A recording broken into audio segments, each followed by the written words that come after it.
최근에 이제 22대 국회 입성을 앞두고 조국 혁신당 대표가 세 가지 주목되는 말을 했습니다. 첫 번째는 앞으로 10년 정치하겠다 이런 얘기를 했고요.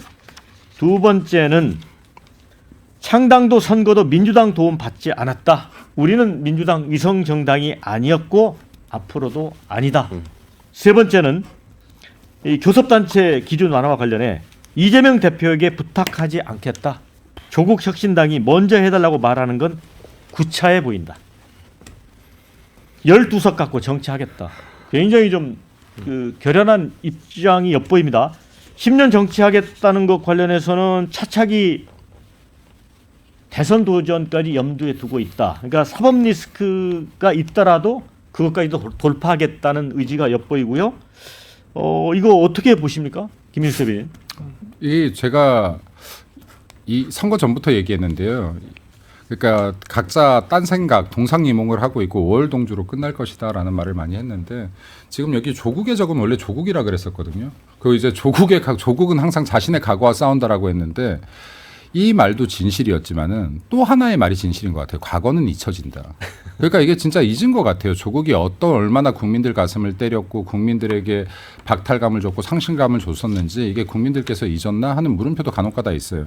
그리고 지금 이제 조국 같은 경우는 어찌됐든 간에 본인의 정치적 입지를 살릴 수밖에 없는데 본인이 법을 잘 아시는 분이니까 물론 뭐 방법이 아예 없는 건 아니겠으나 아마도 제 생각에는 본인이 대법원에서 판결을 받아서 유죄 확정이 날 거라고 생각하는 것 같아요. 네, 유죄 판결을 예상을 어느 정도 하고 있는 것 같고 그 뒤에 정치적인 행보를 그리고 있는 것 같은데 그래서 그 프레임 전략으로 잡고 있는 것이 조국은 내가 노무현 그리고 뭐 김대중 노무현 뒤를 잇는 문재인을 잇는 민주당의 적통이다를 내세우려고 하고 있는 것 같고요. 그리고 이제 이 부분을 경계하는 이재명 당대표가 계속해서 견제를 하는 것 같아요. 그러니까 이것이 더 깊어지면 내분이 될 것이라고도 판단되는데 그럼에도 불구하고 제가 볼 때 조국 당대표가 만약에 피선거권을 잃게 된다라고 하면은 먼 훗날을 기약하기는 좀 힘들지 않을까라고 생각됩니다. 자, 배 부위원장님. 네. 자, 민주당과 관련해서는 이제 위성정당 아니었고 앞으로도 아니라고 했고 그러면서 결국은 생산적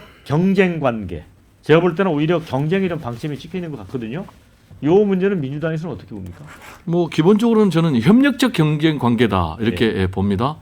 일단 윤석열 정권을 향해서 두 분이 또 두 당이 협력하고 또 협력을 통해서 일단 경쟁을 하겠다 이렇게 전망이 되고요.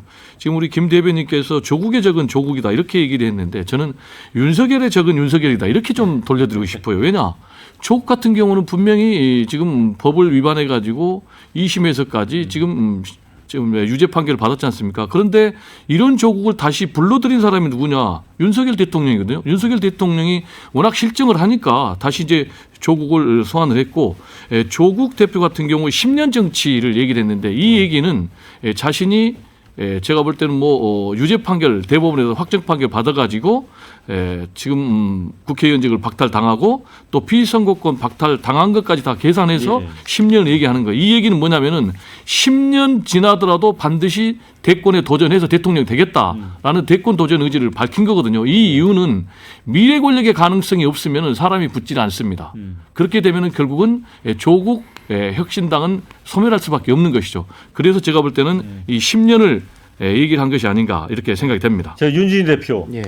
그렇다고 보면 조국 대표가 굉장히 좀 정치를 영리하게 하고 있다고 봐야 지금 되겠네요. 상당히 수를 잘 두는 거죠. 네. 왜냐하면 본인은 어떤 경우에 있어서도 절대로 퇴장하지 않겠다라는 의지를 강하게 표명하면 아무래도 사법부도 좀 약간 정치적 압박을 느낄 수밖에 없고 저는 다음에 대통령이 누가 되든 간에 무조건 조국 대표는 사면받게 돼 있어요. 네. 그거는 기정사실이에요. 제가 네. 봤을 때. 그러니까 10년이 아니라 앞으로 한 5년 6년 뒤면 자유의 몸이 될 겁니다. 제가 봤을 때는. 그래서 지금 조국 대표와 이재명 대표의 관계는 사실 흡사 이명박 박근혜의 그 친이 친박 관계랑 상당히 지금 유사한 패턴으로 가고 있어요. 그러니까 굳이 비유하자면은 조국 대표는 정통성을 가지고 있는 박근혜 전 대통령 같은 그런 느낌으로 계속 민주당의 지지를 받고 있다면 이명박 전 대통령이 혜성처럼 나타나서 이제 그 당시 한나라당을 접수해버린 거잖아요.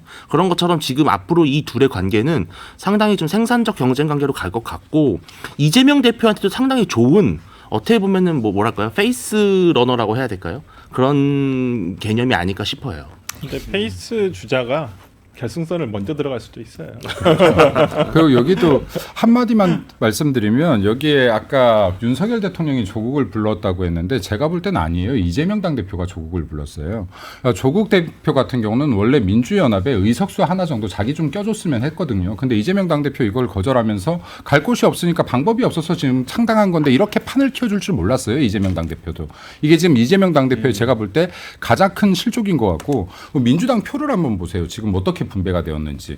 그럼 이게 정말로 호남 지역에서 조국을 얼만큼 밀어줬습니까? 이거는 민주당 내에서 어쩔 수 없이 국민의힘을 찍지 않고 민주당을 찍은 사람들이 있을지 모르나 지역구에서 지금 비례에 대한 표를 본다라고 하면은 민주당의 이재명이 이끌고 있는 민주당을 민주당원들조차도 민주당을 지지하는 사람들조차도 상당히 마음에 들지 않았기 때문에 조국 신당이 이렇게 표를 받을 수 있다라고 해석해야지 맞는 거예요. 그러니까 이재명 당대표가 진짜로 똑바로 했다면 이런 지금 유사 정당이 나오지도 않았을 것이고 표를 이렇게 많이 갖고 가지도 않았을 것이다라는 말씀드립니다. 네, 두 짧게 분이 얘기하면- 배종호 부위원장하고 우리 김민수 대변인이 의미 있는 말씀을 해주신 거잖아요. 오늘날 12석으로 조국을 키운 건 이재명 대표 책임도 있지만 윤 대통령 책임도 있다. 그런데 제가 볼 때는 비율은 좀 다를 것 같거든요. 누가 더 책임이 있나요? 저는 윤석열 대통령이죠. 몇 대 몇? 그러니까 한 7대3 정도 되죠. 왜 그러냐면 이번 총선에 어떤 주된 테마가 윤석열 정부권에 대한 중간 심판 아니었겠습니까? 거기에 제일 수혜를 많이 입은 건 조국 대표죠. 조국 혁신당이고 그렇기 때문에 그걸 부인할 수는 없을 것 같고요.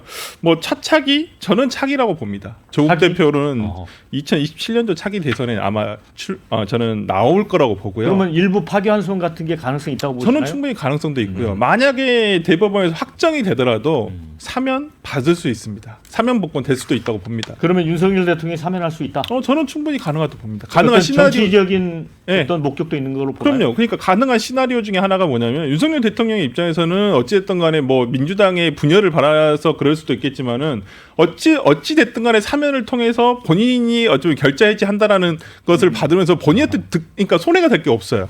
본인한테 정치적으로 봤을 때는 그렇다고 한다면 사면 복권에 대해서도 상당히 고민하지 않을까 싶고요.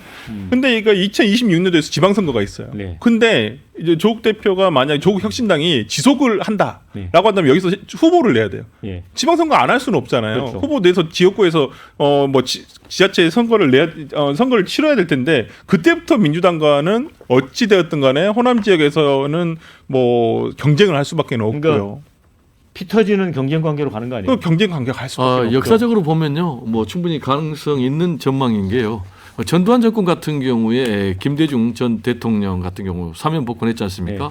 그래서 결국 이제 노태우 후보가 김영삼, 김대중 또 분열해 가지고 대통령이 당선되는 그런 사례도 있었기 때문에 충분히 가능한 시나리오고 그 전에 또 파기환송이 될 가능성도 있기 때문에 과연 피선거권이 유지가 될지 박탈될지는 지금 미리 판단하기는 굉장히 어렵고 여기서 우리 김민수 대변인은 제가 보니까 굉장히 대변인 역할을 잘하고 있는 것 같아요. 그래서 지금 본인이 아까 비주류라 그랬는데 네. 곧 친윤 주류가 될 것 같아요.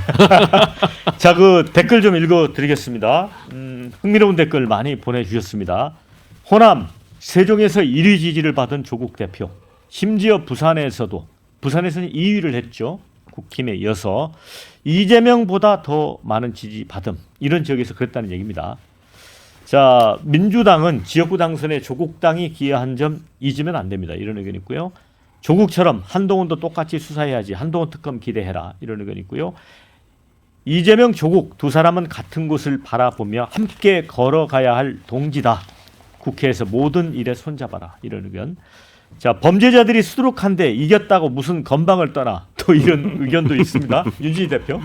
근데 조국 대표의 그 아까 망각이라고 하셨는데 사실 조국 대표가 엄청나게 그 문제가 됐던 이유는 정말 조국 대표가 했던 그 행동들이 정말 막 위중한 범죄라는 인식보다는 사실은 국민들이 봤을 때는 본인의 어떤 모순과 위선이었잖아요. 그러니까 과거에 막 조만 대장경으로 막 그렇게 사회에 정의를 쏟아냈던 분이 알고 보니까 좀 파렴치한 그런 범죄를 했다라는 건데 그런 것들이 이제 많이 희석이 된 것 같아요. 국민 민심에서는. 그래서 조국 대표는 이제 앞으로는 날개를 달았는데 오히려 사면 복권을 가장 반대하는 사람이 이재명 대표가 아닐까 싶어요.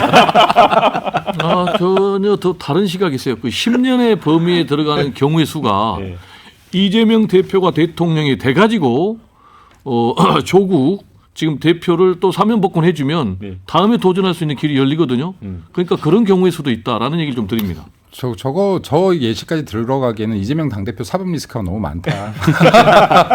아니 이재명 대표가 사면 복권 안 시켜줘도 자연스럽게 기간이 그렇죠. 기간이 이미 지나버리니까. 도과를 해보기 때문에 제가 볼 때 지금 상황에서는 사법 리스크는 거의 없어지고 검찰 리스크만 높아지고 있는 상황인 것 같은데요. 아이고.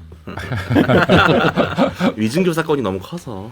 자, 그런데 네. 지금 우리가 한동훈 특검법 이걸 못 다뤘는데 지금 저 민주당 안에서는 이 좀 찬성하는 길도 있지만 약간 거리를 두는 기색도 있거든요. 배정우 위원장. 일단 민주당 입장에서는 우선순위에서 밀린다라는 입장이 아닙니까? 네. 그 얘기는 지금 이제 최상병의 특검법을 먼저 처리해야 된다라는 그런 입장. 그래서 우선순위의 문제다. 그렇습니다.